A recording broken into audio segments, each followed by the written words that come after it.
लोग कहते हैं सूतक या पातक लगते ही हमें अपने लड्डू गोपाल जी को किसी को दे देना चाहिए। हमें उन्हें मंदिर में छोड़ देना चाहिए पंडित जी के पास, या फिर हमें किसी रिलेशन में उनको दे देना चाहिए। क्यों? क्या हमने उन्हें सिर्फ बेटा कहने के लिए बनाया है? क्या सिर्फ उन्हें भाई ऐसे ही कहने के लिए बनाया है कि किसी को भी हम बोल दें ये हमारे भाई हैं? हरे कृष्णा, राधे राधे।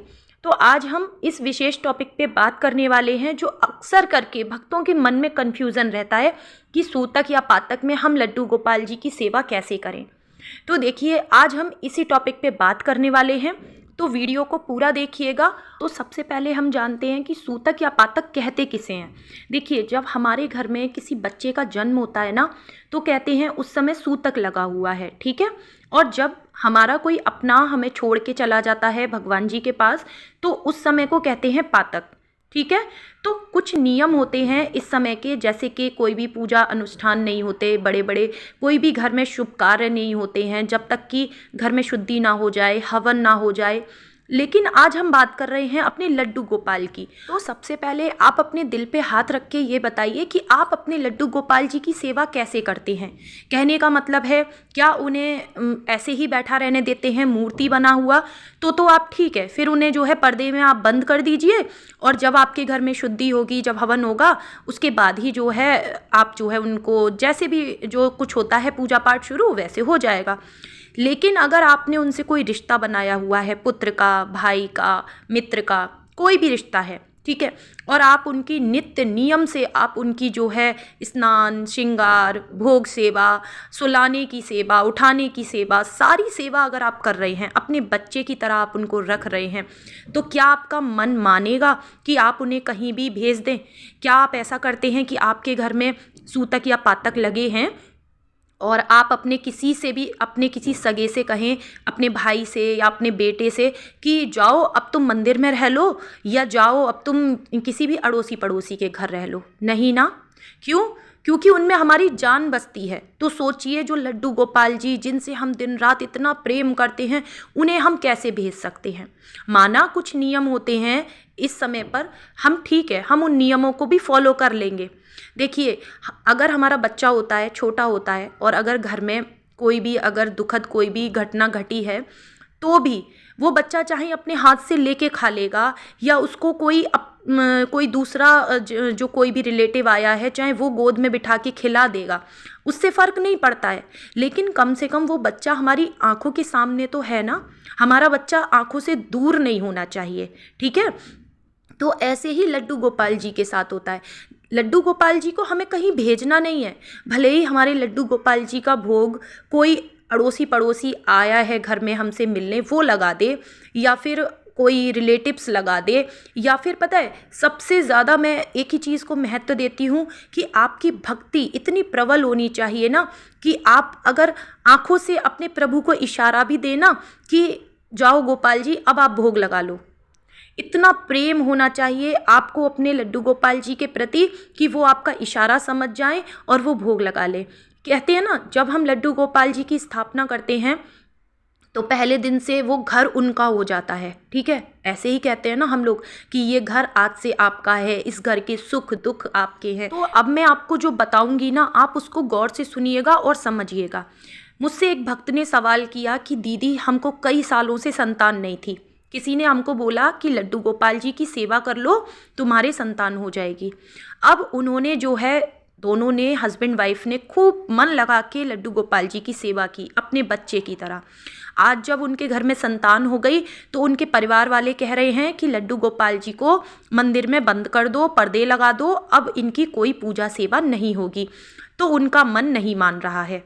तो उन्होंने जब मुझसे ये सवाल किया, तो सच में मुझे कहीं ना कहीं उनका दर्द महसूस हुआ कि कोई ऐसे कैसे कर सकता है। अरे, जब उनको संतान नहीं थी तो उन्होंने बालक के रूप में कृष्ण जी की पूजा की। आज जब उनको संतान हो गई तो वो उनको अपनी आंखों से ओझल कैसे होने देंगे, ठीक है। तो उन्हें अपने बच्चे के होने की इतनी खुशी नहीं हो रही है जितना कि उन्हें इस बात का दुख है कि अब कुछ दिनों के लिए मेरे लड्डू गोपाल जी को पर्दे में बंद कर दिया जाएगा। तो देखिए, ये भक्ति कितनी प्रबल है ना। तो मैं आप लोगों से पूछना चाहती हूँ कि क्या ये करना सही है? जब हमने उनसे कोई रिश्ता बनाया है, हमारा अपना ही बच्चा होता है, जब हम कभी बिजी होते हैं और बच्चा हमसे कुछ खाने की चीज़ मांगता है, हम कह देते हैं कि जाओ बेटा और लेके खा लो। या फिर कई बार बच्चे खुद ही इतना नटखट होते हैं कि उन्हें सब चीज़ पता होती है कि घर में कौन से डब्बे में कौन सी खाने की चीज़ रखी है। वो क्या करते हैं, निकालते हैं और खा लेते हैं। तो आप बताइए कि अगर आपकी भक्ति इतनी ज़्यादा प्रबल है अपने प्रभु के प्रति, तो जब भगवान देखेंगे कि आप ऐसी परिस्थिति में हैं कि जब आप उन्हें भोग नहीं लगा सकती, तो क्या वो भूखे रहेंगे? अरे आप उनके पास एक लोटा जल भर के रख दो, गंगा जल मिला के उसमें तुलसी पत्र डाल के रख दो। आप छोटे छोटे से उनके टिफ़िन बॉक्स तैयार कर दो, किसी में मिश्री रख दो, किसी में मेवा रख दो, कुछ ऐसी खाने की सूखी चीज़ें रख दो, बिस्किट हैं या मठरी हैं, उन्हें आप ढक के रख दो। और जब भी आपको लगे कि अब लड्डू गोपाल जी का भोग लगाने का समय हो गया है, आप उनसे जो है विनती करें, वो भोग लगा लेंगे। बस शर्त ये है कि आपकी भक्ति बहुत ज़्यादा होनी चाहिए, क्योंकि देखिए प्रभु ना सिर्फ भाव के भूखे होते हैं। आप अपने हाथ से भी जब थाली भर भर के उन्हें भोग लगाते हैं, क्या वो ग्रहण करते हैं? नहीं ना। ये सिर्फ आपको एहसास होता है कि अगर आप भोग नहीं लगाएंगे तो मेरे कन्हैया आज भूखे रह जाएंगे, ठीक है। तो उस समय पर भी आपको यही करना है, आपको मानसिक रूप से आप भोग लगा दें अगर आपके परिवार वाले मना करते हैं। और नहीं तो देखिए इतने रिलेटिव्स आते हैं ऐसे समय पे, चाहे सुख हो या दुख हो, कोई ना कोई आता जाता बना ही रहता है। आप किसी से भी कह दें कि मेरे ठाकुर जी को भोग लगा दीजिए, ठीक है। और आप खुद बताइए, अगर आप पर कोई दुख आया है तो उस समय भी ना, जब आपके प्रभु आपके सामने होंगे ना, तो आपको उस दुख से बाहर निकलने की जो हिम्मत मिलेगी ना, वो भी आपके भगवान से ही मिलेगी। कहने का मतलब है कि देखिए जब आप पर कोई भी दुख आता है तो आपके अपने चारों तरफ से आपको घेर लेते हैं और कर कोई कुछ नहीं पाता है। सिर्फ आप रो रहे हो तो वो आपको देख देख के रोते हैं, लेकिन जो आपके लिए प्रभु कर सकते हैं, क्या कोई और कर सकता है? नहीं ना। और हम सबसे पहले उन्हें ही पर्दे में बंद कर देते हैं। तो ये करना मेरी नज़र में गलत है, ठीक है। हाँ, जैसे कि होता है पीरियड्स में मना करा जाता है कि जो है भोग नहीं लगाना है, अपने हाथ से उन्हें छूना नहीं है, कोई बात नहीं है। अपनी भक्ति को प्रबल बनाइए कि हम अगर उन्हें अपने हाथ से थाली भर के भोग भी नहीं लगाएंगे ना, और अगर हम उनसे मानसिक रूप से कह भी देंगे, विनती भी कर लेंगे ना, तो मेरे कन्हैया भूखे नहीं रहेंगे। क्योंकि पता है कान्हा जी को कुछ चाहिए ही नहीं, सिर्फ आपका प्रेम चाहिए। और अगर आप कैसी भी परिस्थिति में हैं और फिर भी आपका ध्यान अगर उन्हीं में अटका हुआ है, तो यही तो प्रेम कहलाता है। और यही प्रेम आपके कन्हैया को आपसे चाहिए, ठीक है। तो बस कहने का मतलब है कि आप अपने कान्हा जी को बजाय कहीं भेजने के, आप उनको अपनी आंखों के सामने रखें। आप चाहे किसी और से उनकी सेवा करा दें अगर आपको मना भी किया जा रहा है करने के लिए, लेकिन एक तो आप उन्हें पर्दे में बंद ना करें, ठीक है। और किसी न किसी जरिए से उनकी सेवा होती रहे, बस आपको इस बात का ध्यान रखना है। और देखिए अगर आपके घर में बालक का जन्म हुआ है ना, तो ये तो प्रभु की कृपा है। तो आपकी भक्ति प्रभु ने स्वीकार की है। जो चीज़ आपके नसीब में नहीं थी, आपको वो दे दिया उन्होंने। जो आप उनको रोज़ बोलते थे कि प्रभु जी मेरी झोली भर दो, तो उन्होंने आपकी विनती स्वीकार कर ली है।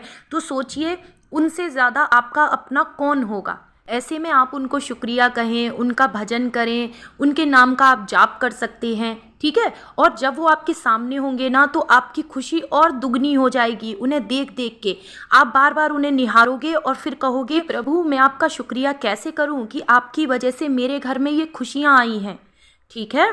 तो आपको कैसी भी परिस्थिति हो, अपने ठाकुर जी को अपने से दूर नहीं करना है, चाहे सुख हो या दुख हो। तो आपको बस अपने मन में एक बात बिठानी है कि आपसे ज़्यादा आपके लड्डू गोपाल जी का कोई ध्यान नहीं रख सकता, और लड्डू गोपाल जी से ज़्यादा आपका ध्यान कोई नहीं रख सकता, ठीक है। तो हो सकता है कि मेरी ये बात कुछ लोगों को अच्छी ना लगे, लेकिन देखिए जब हम उन्हें अगर सिर्फ मूर्ति मान के पूजा कर रहे हैं ना, तो फिर कोई दिक्कत ही नहीं है, ठीक है। लेकिन अगर हमने उनसे कोई रिश्ता बनाया हुआ है ना, तो सबसे पहले वो रिश्ता आएगा आगे, ठीक है। और हमें किसी भी रिश्ते के नाते उनको पर्दे में बंद करके नहीं रखना है। उनकी भोग सेवा भी निरंतर चलती रहनी चाहिए।